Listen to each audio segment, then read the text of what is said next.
All right.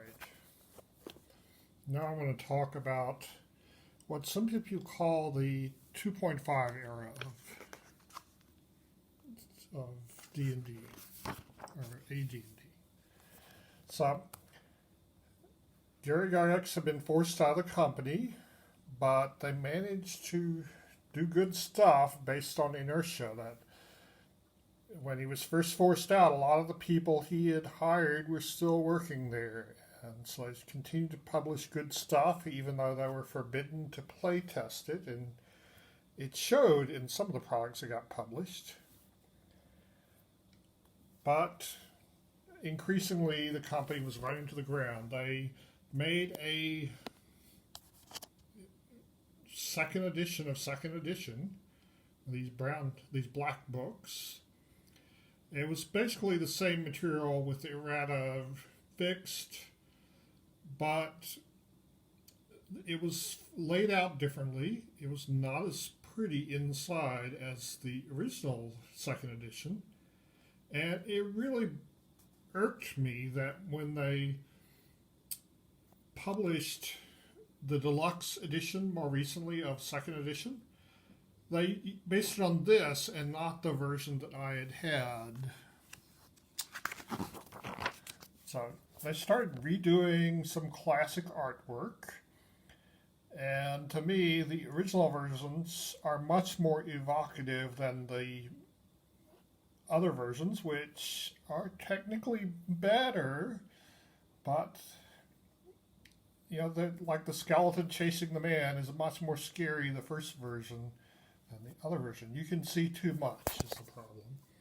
And here's the cover of the first edition Player's Handbook seen from another angle, and it doesn't look as good.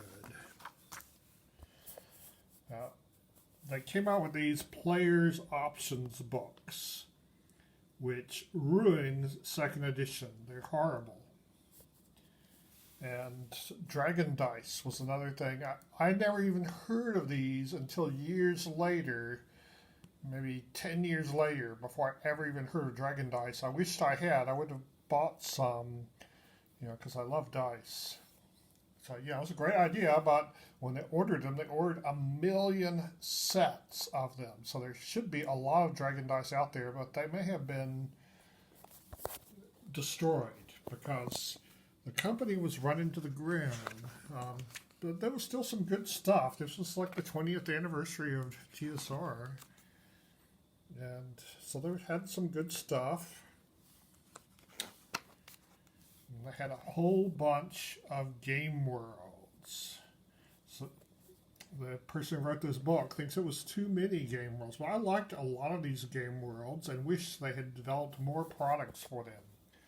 For example, the green books. I really would have liked if they made some modules for the Vikings book. And they got a double-page spread to this Labyrinth of Madness, which I had never heard of before.